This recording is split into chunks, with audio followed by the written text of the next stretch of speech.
Hello everybody, this is William Amzalag and I want to welcome you into our fourth episode of Jeunesse Longevity TV. Jeunesse, we are redefining youth.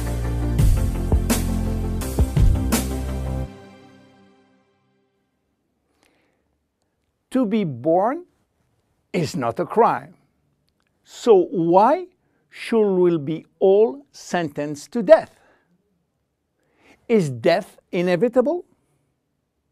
Well, you may be surprised to learn that aging and death has not existed forever.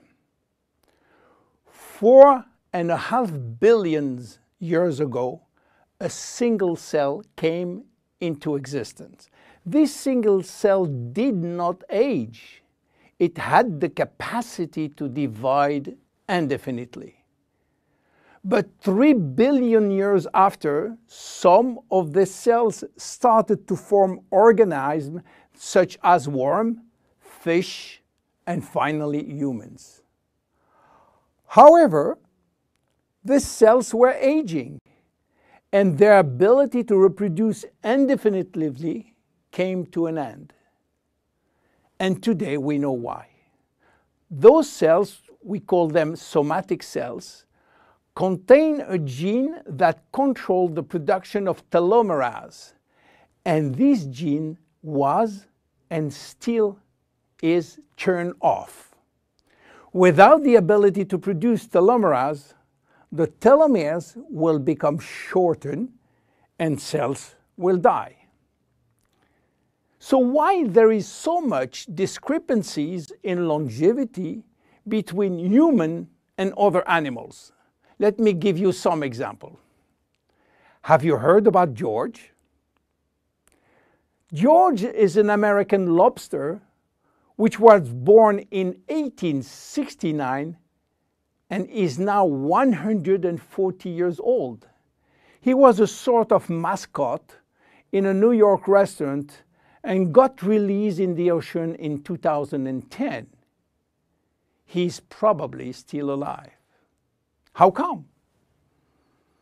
Are lobsters immortal?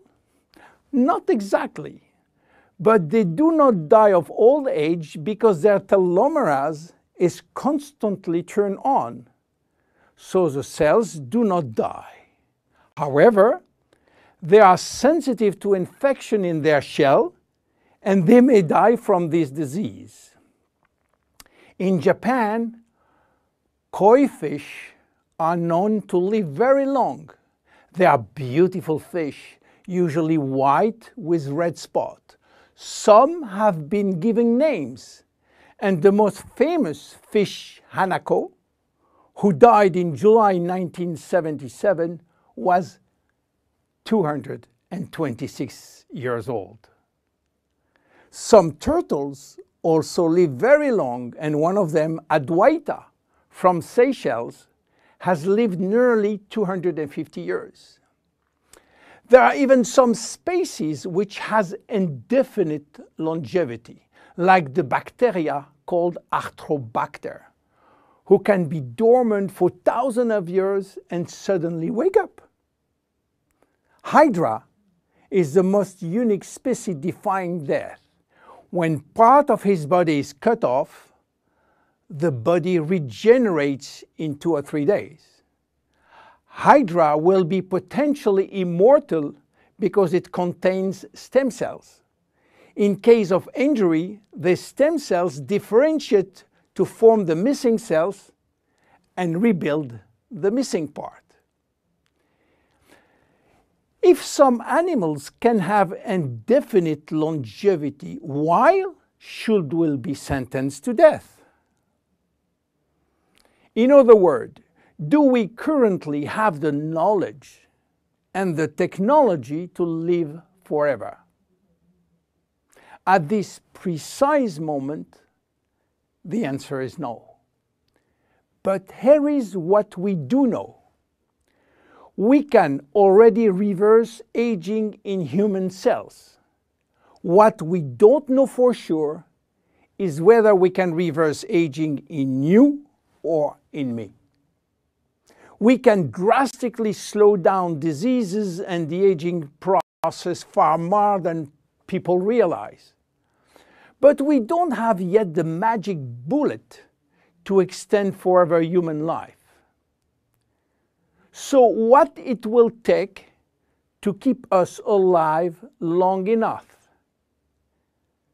In Jeunesse, our generation young believe that we can live enough to live forever, which means that we design temporary solutions as DNA repair, telomerase activation, and stem cell support in order to still be here and still around to benefit from another Nobel Prize scientist, which may give us another solution for the next 20 years.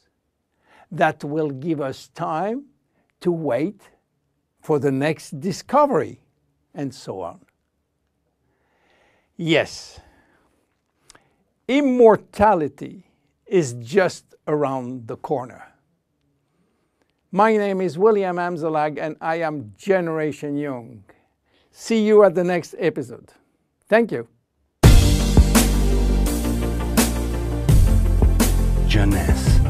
We are redefining youth.